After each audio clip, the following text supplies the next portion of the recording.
Leitura deste salmo inteiro, e eu quero te convidar a prestar bastante atenção. Salmo de número 42.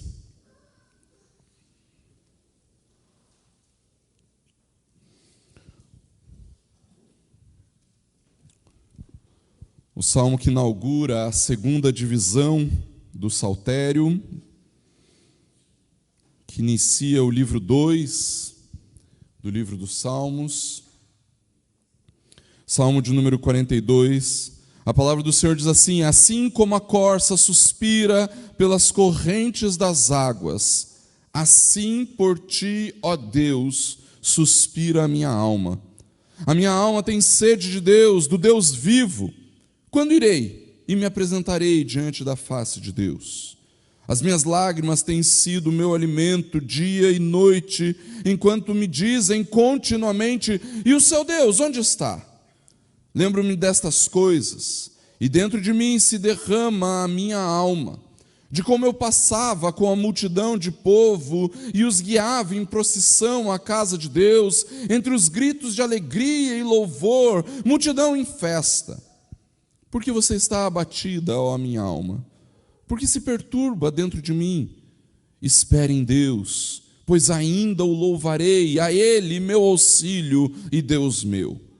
Sinto abatida dentro de mim a minha alma. Lembro-me, portanto, de ti, nas terras do Jordão, no Hermon e no Monte Mizar.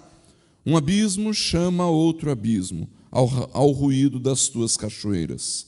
Todas as tuas ondas e vagas passaram sobre mim. Contudo, o Senhor durante o dia me concede a sua misericórdia, e de noite está comigo o seu cântico, uma oração ao Deus da minha vida.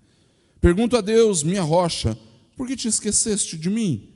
Por que hei de andar eu lamentando sobre a opressão dos meus inimigos? Os meus ossos se esmigalham quando os meus adversários me insultam, perguntando sem parar: e o seu Deus onde está? Porque você está abatida, ó minha alma? Porque se perturba dentro de mim? Espere em Deus, pois ainda o louvarei, a Ele, meu auxílio e Deus meu. Queridos, nesse salmo, o salmista expressa a sua tristeza. Eu acho que é bastante claro, quando a gente lê o salmo de número 42, que o salmista não estava, de forma alguma, passando por um tempo fácil. Não é verdade? Um tempo de bonança, um tempo tranquilo. Ele expressa claramente a sua tristeza, e uma tristeza tão grande, porque ele tinha a sensação de que Deus tinha ido embora. E o motivo pelo qual ele expressa isso, ele até fala, quando eu irei e me verei diante da face de Deus, e o motivo pelo qual ele expressa esse tipo de tristeza,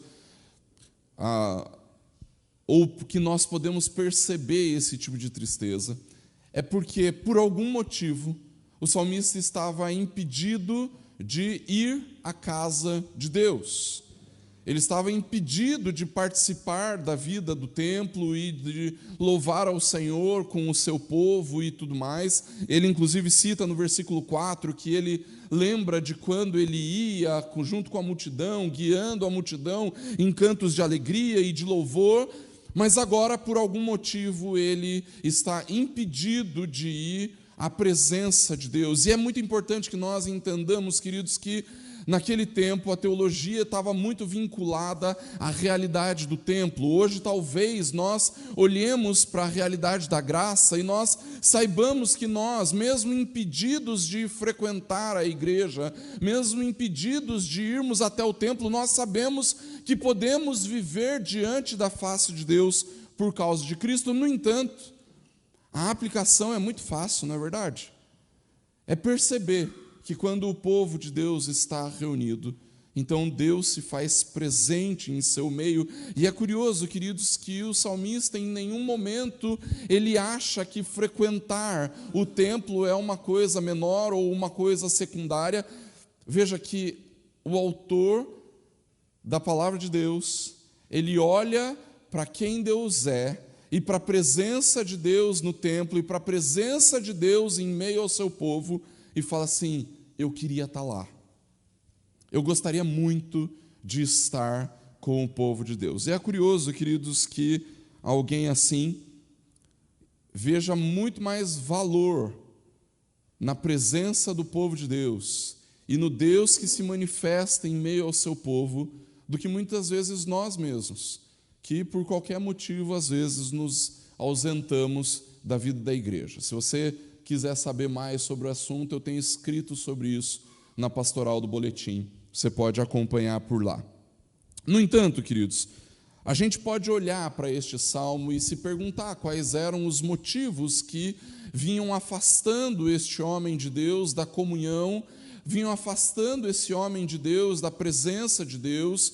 E nós podemos pensar que talvez ele estivesse passando por um tempo de cerco na sua cidade, a ponto de ele não poder transitar e ir até Jerusalém para adorar. A gente não sabe se ele estava aprisionado, a gente não sabe muito bem. João Calvino, ao comentar esse salmo, diz que a orientação inicial, que era um salmo dos filhos de Corá, está errada, e que o salmo é de Davi mesmo e pronto, né? Mas João Calvino pode fazer isso e eu não, né? Acontece, queridos, que quando nós olhamos para esse texto, nós vamos encontrar alguns elementos que nos mostram claramente o quanto aquele salmista, o quanto este salmista, o quanto este homem estava entristecido. O seu questionamento, e um questionamento pessoal, perceba, ele não pergunta para mais ninguém, ele pergunta para si mesmo, a si mesmo: por que está abatida, ó minha alma? Por que se perturba dentro de mim?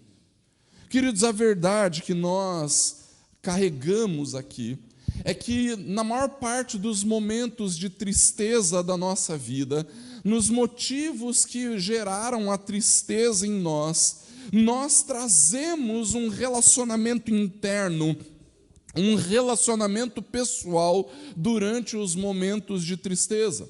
Veja, nem sempre os motivos da nossa tristeza são causados por coisas que estão dentro da gente, mas muitas vezes os motivos da nossa tristeza, eles estão ao nosso redor.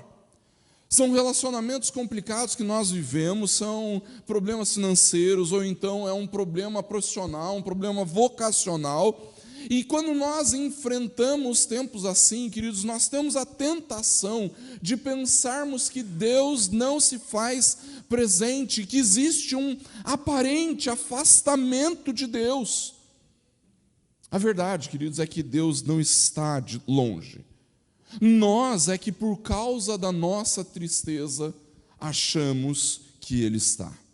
Deus não se faz ausente, no entanto, por causa da nossa tristeza, por causa do nosso abatimento, por causa das nossas angústias, nós achamos que Deus não se faz presente. E às vezes, o inimigo que questiona o seu Deus onde está, somos nós mesmos. Nós mesmos é que questionamos onde é que está Deus nas situações em que eu estou vivendo. São as nossas vozes interiores que perguntam à nossa mente, ao nosso coração, diante disso que eu estou vivendo, onde está o Senhor? E quando nós olhamos para este salmo, queridos, ainda nós não encontramos uma resposta de onde está o Senhor. Nós encontramos uma resposta bastante adequada aos nossos momentos de tristeza, aos nossos momentos de abatimento. O salmista, ele faz algo que todos nós deveríamos aprender a fazer ao nos vermos tristes e abatidos. O salmista prega para si mesmo. Você reparou que ele faz isso? Ele se questiona, versículos 5 e versículo 11. Por que você está tão abatida, minha alma? Por que você se perturba dentro de mim? E perceba que ele então traz uma pregação a si mesmo. Espere em Deus. eu ainda o louvarei, a Ele, o meu auxílio e Deus meu. Queridos, muitas vezes a resposta que nós esperamos da parte de Deus, ela não está presente ali naquele momento. Muitas vezes a resposta que nós esperamos da parte de Deus, ela não virá naquele exato momento de angústia, de abatimento, de tristeza. No entanto, o que o salmista nos ensina é que nós devemos sim aguardar por uma esperança futura, aguardarmos uma graça futura. A resposta do salmista para a tristeza e para o desânimo que abate o seu coração, que abate a sua alma, é aguardar pelo Senhor, aguardar uma graça futura. E é evidente, queridos, que esse aguardar uma graça futura, ela não é uma ação sem fundamento, ou não é uma espera sem fundamento. Aguardar uma graça futura inclui para nós o fato de que nós olhamos para o nosso passado e nós vemos a garantia de que Deus continua a operar. Deus agiu no passado.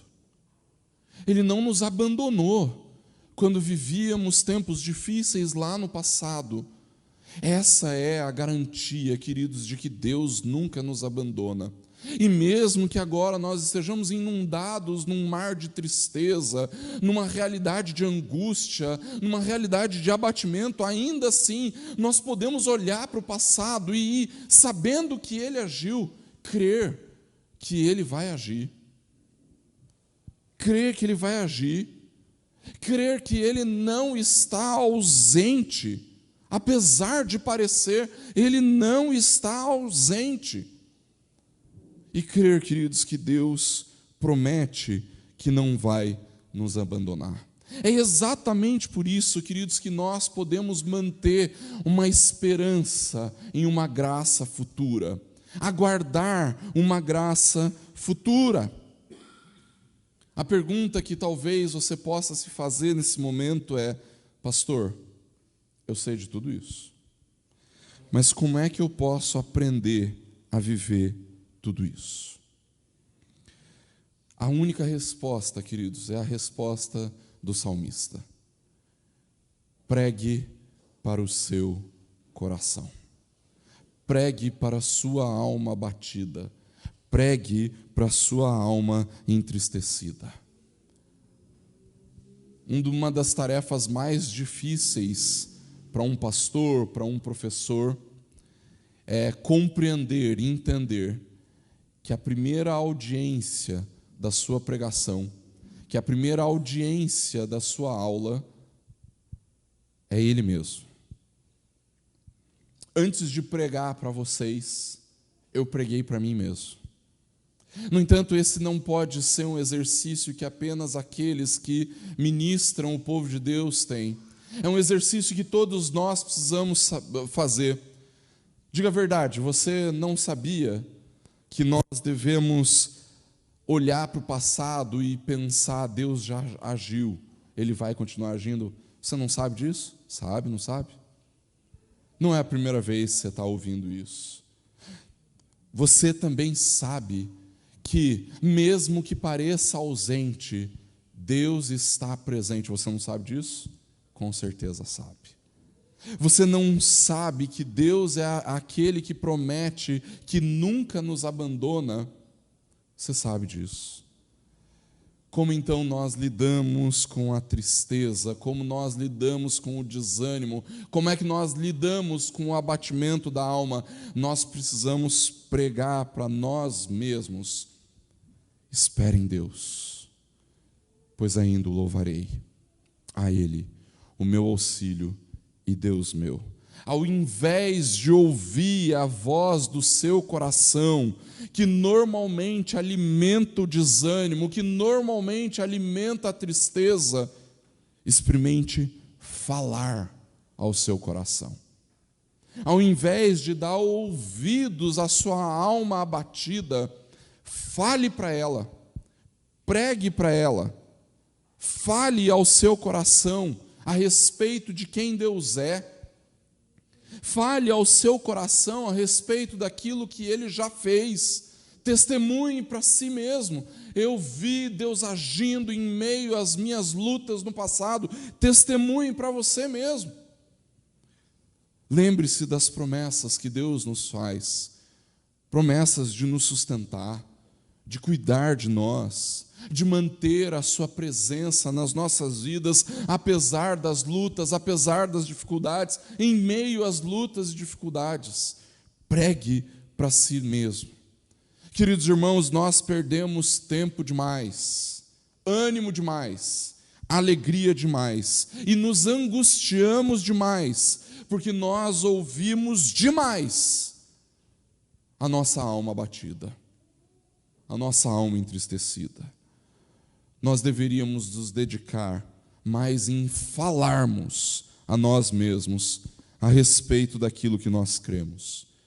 Por isso, pregue ao seu coração. Por que está abatida a minha alma? Por que se perturba dentro de mim? Espere em Deus, pois ainda o louvarei, a Ele, meu auxílio e meu Deus.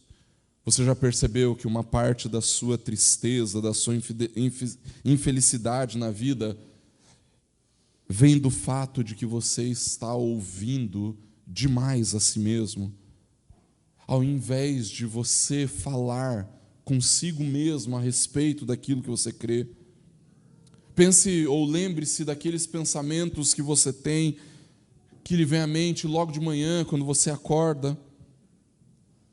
Lembre-se, você não fez surgir esses pensamentos do nada, mas eles começam a falar com você, eles começam a dizer coisas a você. Ele traz à tona os problemas de ontem que não foram resolvidos, ele traz à tona os relacionamentos conturbados, ele traz à tona a dificuldade que você está vivendo. É alguém que está falando com você, é você que está falando consigo mesmo. A batalha contra o desânimo, contra a tristeza, contra o abatimento da alma, queridos, é uma luta para crer na esperança de uma graça futura. É uma luta para crer nas promessas de Deus. E essa esperança, essa fé numa graça futura, vem por ouvir a palavra. E assim, a pregação para nós mesmos vai estar no centro, no coração dessa batalha contra o desânimo, contra a tristeza, contra o abatimento da alma. Pregue para você mesmo. Pregue aquilo que você já sabe para você mesmo. Lembre-se de quem Deus é e pregue para si mesmo. Testemunhe para si mesmo aquilo que Deus já fez no passado. Lembre-se das promessas de sustento, cuidado e da presença dEle. Promessas essas que nos são garantidas em Cristo Jesus. Que Deus assim possa consolar o nosso coração e nos trazer a esperança de uma graça futura. Que Deus nos abençoe. Feche seus olhos, abaixe sua cabeça. Senhor Jesus, nós te agradecemos pela tua palavra e pedimos, Pai, para que nesse momento o Senhor ministre aos nossos corações, para que nós possamos nos lembrar de quem o Senhor é, de que o Senhor se faz presente e de que o Senhor operou no passado, o Senhor agiu no passado, e tudo isso nos faz crer que o Senhor sempre está conosco e vai continuar a agir. Opera em nós, Deus. Que o abatimento da alma não nos domine, mas se ele dominar, que nós possamos encontrar consolo na verdade que nós cremos, que nós possamos pregar para nós mesmos com autoridade, movidos pelo Teu Espírito, que em nome de Jesus o Senhor fale ao nosso coração e opere com graça nas nossas vidas. Haja, Deus, sobre nós. Nós precisamos do Senhor. Que o Senhor revigore a alma daqueles que estão cansados e abatidos. Que o Senhor, por favor, Deus, conceda descanso àqueles que têm provado de grandes angústias, mas que, sobretudo, nós possamos olhar para o Senhor, para o Deus que agiu no passado, que age no presente e que certamente agirá no futuro, nos trazendo grande esperança, fé nas tuas promessas. Opera em nós, é o que nós te pedimos, em nome e para a glória do Senhor Jesus. E agora, irmãos, que a maravilhosa graça do Senhor Jesus, que o amor eterno, incomparável de Deus, o nosso Pai, e a consolação do Espírito Santo do Senhor seja com você, com a sua casa e com o povo de Deus, espalhado por toda a face da terra, hoje e para todo sempre.